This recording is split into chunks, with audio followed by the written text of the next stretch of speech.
as jobless last summer, I read all of Taylor Jenkins Reid's books, kind of in the come up to the release of Carrie Soto is Back. And since Taylor Jenkins Reid's and since the Daisy Jones and the Six show is coming out, I thought I would rank all of the books, since I am one of the only living people who have read all of them. Because I feel like some people have read them, but I feel like I've read all of them and I have actual opinions on them. And I don't just love her books, I don't just hate her books. I have like a very varied spread of opinion on her books, and for that I want to give you some of my opinions. So the categories are named right at the bottom. And right at the bottom, we have Mick Reaver for being an absolute douchebag and annoying little vermin who brings together all of the series. Brings together a lot of the newer Taylor Jenkins Reid's newer books of Taylor Jenkins Reid's catalogue. Then we have Rex North, kind of inoffensive, but also useless and just there, you know? Robert St. James, somebody who helped us out, somebody who's a good sport, but ultimately not for us, perhaps, and not the best, not the worst, you know?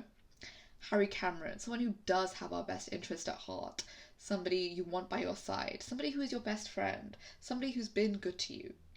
Celia St. J, and right at the top we have Celia St. James, of course, what we would like to call the love of our lives. So, okay, firstly we have Maybe in Another Life.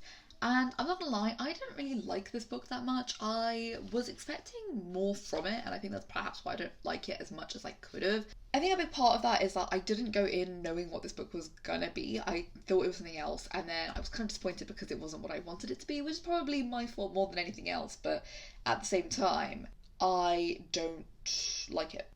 So it's about this character who moves to LA to kind of restart her life after she kind of has to leave New York, and she comes to live with her best friend, and she gets into an accident literally immediately as she gets to LA, and then she just has to, and we see the book kind of diverge into paths. So basically either she does get into an accident and she falls in love with her nurse, or she doesn't get into an accident and she falls in love with her ex-boyfriend.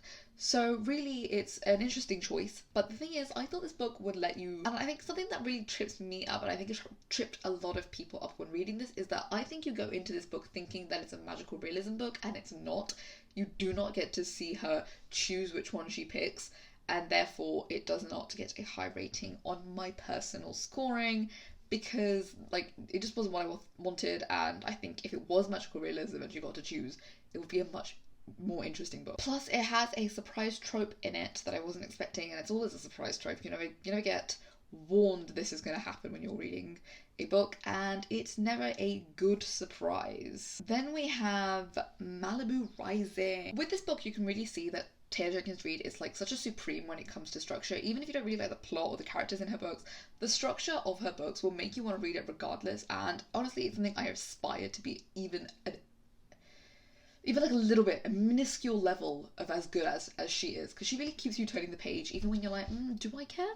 Do I want to root for these people? Even if you're not meant to be rooting for these people, you kind of are, just because you want to keep reading. Just like Maybe in Another Life, this also has this whole trope of kind of looking at the past and looking at the future. A lot of her books has this trope where we're going through people's lives, we're seeing the past and how they got to a place. And I think something that this book specifically does well is you're not simply following everyone through the whole past and the whole future. You're looking at one specific thing, and especially since this is kind of like a world that's already been established through some other books, this is like an interesting thing to specifically focus on, even if we do get a lot of past in this book that perhaps I don't know if we needed. So for me, this is going to Robert St. James. The next one we're looking at is Daisy Jones and the Six, and I listened to this via audiobook, and I genuinely want to make the claim that this is the best audiobook of all time. I perhaps don't have the breadth to be saying that. I have not listened to that many audiobooks, but it is incredible. It has a whole cast, so each person in the band is played by a different person, and that really brings it alive. I feel like the entire book feels like it's a documentary, especially when you're listening to it with an audiobook. I've only watched about 4 or 5 music documentaries, but it feels like this really old Foo Fighters documentary I watched, and therefore it really kind of like electrifies the level of like, oh my god, this feels real. I know they're based off of like Fleetwood and Mac, not Fleetwood and the Mac. um, and it just sounds great. I highly recommend reading this with audiobook if you have not. It reads kind of like you're watching something like Almost Famous even, and it's just so good. It feels so real. It makes you want to Google Daisy Jones and listen to her songs. And perhaps with the show that's coming out, that's kind of the main thing that I am excited for, is for the songs. I have been hearing they're not very good, so that's interesting considering they are meant to be kind of like the biggest band in the world. So I am a little bit more skeptical of that, but I am very excited to see Riley Keough be Daisy Jones. The show has been out for like 4 days and I just haven't seen it yet, and I don't know, I'm a little bit on edge with actually diving in and actually watching this because I don't know. I don't know if I'm gonna like it. But yeah, this one obviously is Celia St. James because come on now, it's simply that good. Okay, so next up is One True Loves, and this one is like okay. You know, it's not like amazing, it's not horrible, but it's alright. It's about this couple who are split apart because one of them goes missing in this rogue adventure and is basically cast away, like the movie Cast Away, and comes back. He survives and he swims back to shore and is like saved and comes back. But she has, in this time when he's been away for like 2 years, has moved on, and it's about whether or not they should get back together. I don't really like the ending of the book. I don't think she picks the right person, but obviously that's just me, and therefore I can't really dig on the book too much. But again, something that's massively important when it comes to my perception of Taylor Jenkins Reid is just the structure. This one, again, she loves this. She loves doing the structure. I think perhaps maybe like 3 more books in, I'm going to get a bit bored of it, but it's essentially looking at the past and looking at the future. So she goes through looking at the main character's old romance and the new romance, and kind of you're supposed to weigh up which one you want, but obviously at the end, Taylor Jenkins Reid. Why do I find that so hard? Can I just call her TJ Maxx? I don't know. She obviously picks one for you, and I'm not massively that interested in the one that she does pick, so I am a little bit more biased in saying that this is not what I like. So the next one is Forever Interrupted. Forever Interrupted is her first work, so it's really not her most polished work, and that's okay. But I don't particularly like this one because of the fact that one of the main one of the main plot points that happens in this is that the main character dies. And it's not like something that's hidden, it happens in like the first 2 pages of the book. And the entire book is about the main character essentially having to go through her life for the next like year, trying to grieve the fact that she essentially got married really fast, like 6 months, and he died. And her not really knowing anything about his family and really having to come to terms with the fact that she is a widow, but she has no real connection to him that much because they didn't know each other for that long. She kind of just has to hold on to this love that she has for him. And the entire book is kind of spent grappling with the fact that she has to connect with his mum, who didn't know they were together or that they got married. And it's a bit weird because this book has kind of got the tone and the writing style of a rom-com, kind of cheesy, a little bit cringe, sweet, whereas the actual themes of this book are much more kind of deep than that. They're much more mature in the sense that they're looking at grief, and I just don't think this book particularly brings that level of interest or character study that's needed for something like this. It kind of just feels like one part of the story because, again, we're obviously looking at the past and the future when they're getting together and then after he's died. Basically, we see the past, but we get all of this like rom-com, nice sweetness, and then it kind of like is juxtaposed by the sadness of him dying. And I just don't think that the bit where we're looking at the grief is as interesting because of the fact that we're kind of like interjected with this kind of rom-com story. It's not like linear. We get the rom-com and then we get the grief, and it's like I don't think it's done subtly enough. Again, structured, she has that on lock, that's definitely there and it's definitely interesting. I just don't think I particularly like this because if it was a rom-com, that's fine. If it was a grief story, that's fine. It doesn't do either that well, and therefore it kind of falls flat. But you see the workings of her structural brilliance begin here. So for that, it does have to go into McCreever. I'm so sorry. It's really not very good. Next one, her magnum opus. I don't think she's ever going to top this, personally. She hasn't. It's the one that got her famous. Obviously, she was writing way before this. Like, she was writing all of the other normal rom-coms. But I don't think she's ever going to top this. I don't think The 7 Husbands of Evelyn Hugo is ever going to be topped. And for that, it's immediately going into Celia St. James. It's actually the best. I'm sorry, Daisy, but you're no Evelyn Hugo. I will always love this one more because I did a film degree, and I also really like the period of time she is working in. She's doing French New Wave, she's doing classic Hollywood studio cinema. She's a really interesting character. The idea of going through the husbands, the fact that she's actually gay, Celia St. James, all brilliant. All spoilers also, but it's just too good. It's too good to be anywhere else on this list, and it makes sense that one popped off when none of the others did. Plus, the absolute iconic imagery of this front cover is just incredible. Like, it's such an incredible front cover. I love this entire book. I think each husband is amazing. I think Evelyn is an incredible character. I think even the character of Monique I really like. A lot of people don't. A lot of people are very anti-Monique, and the addition to her in the story, personally me, I'm all for it. Evidence of the Affair. Okay, Evidence of the Affair, I think, gets a bad rep. I don't think a lot of people have read it, and I think more people should. It is about... Oh, wait, let me tell you. I'm going to put it in Harry Cameron. It is about these two people who find out that their spouses are cheating on them with each other. And so when the main character finds out her husband is cheating on her with somebody else, she tells the husband of the woman that her husband is cheating with that his wife is cheating on him with her husband, basically.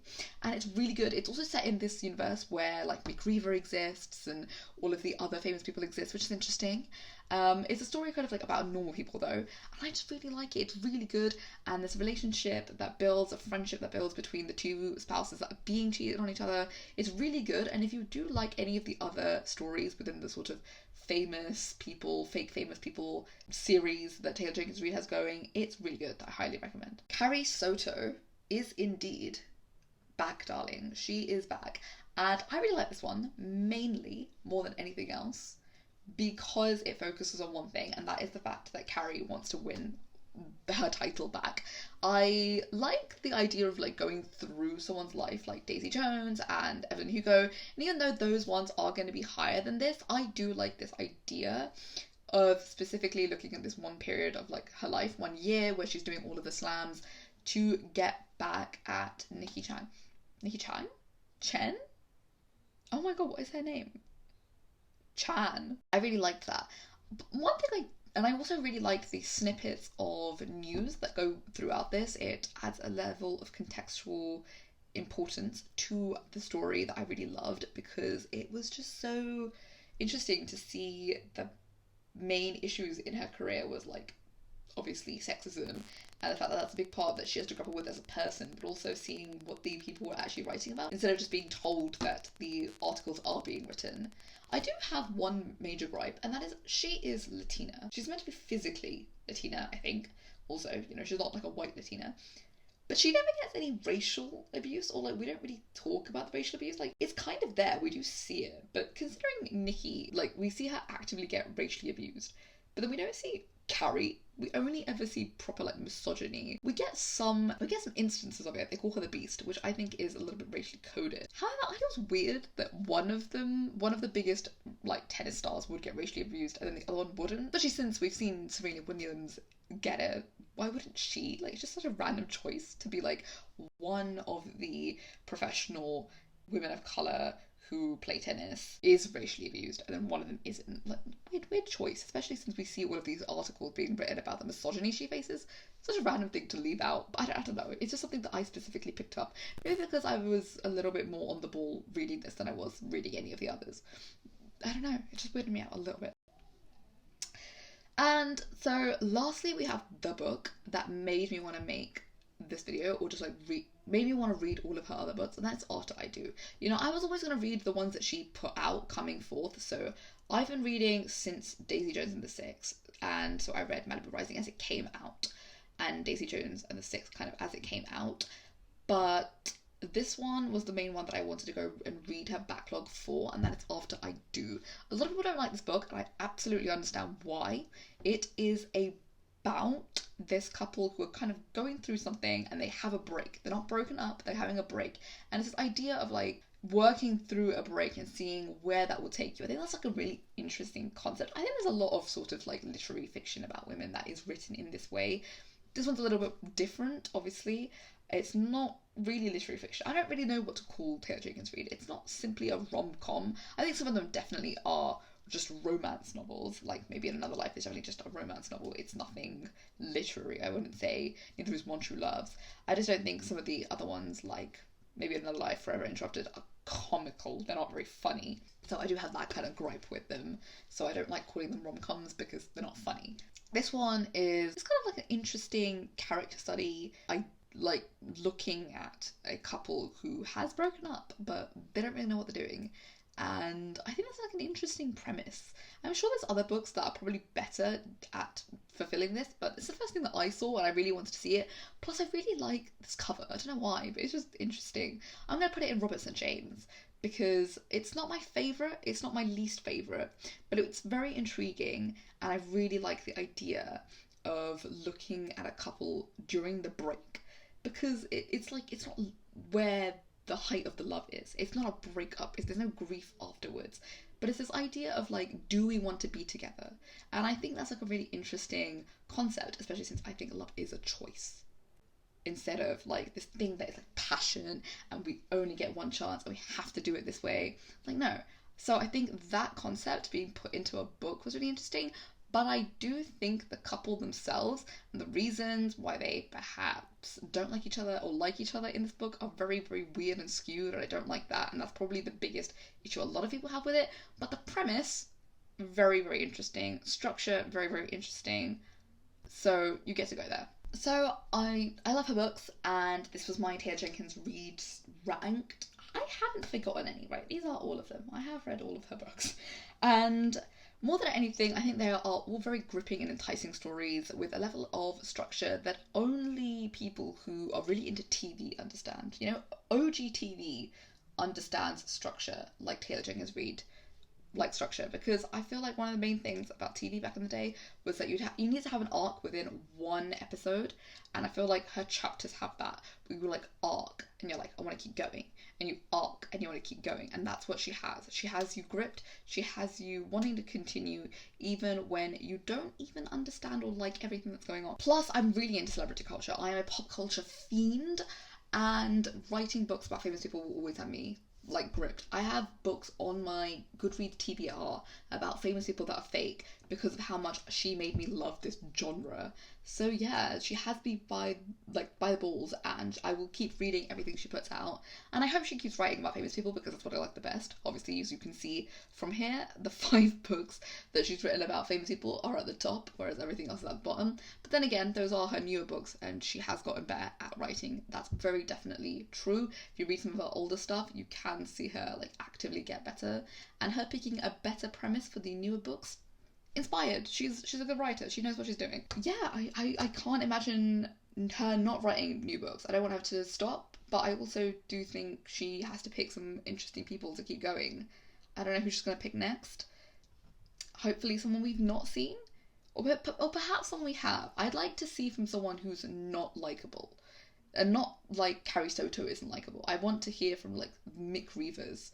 I want to hear from like Max Gerard. You know, what's Max Gerard doing during the French New Wave? What's his life like? I want to see his story, even if it's a short story, because I really liked Evidence of the Affair, and that's a short story. Anything. I want to see more of people like that, because some of these people are like unlikable, but you like them anyway. I'd like to see some more complicated characters that are just like assholes. But yeah, I love her books. If you haven't read some of these books, you should.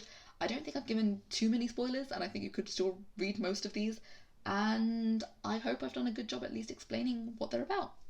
Tell me what your favourites are if you do have a favourite, or a least favourite, especially if you've read some of the ones that aren't the newer, more famous people books. I'd like to see if anyone's read Forever Interrupted except me and the 20 other people on Goodreads.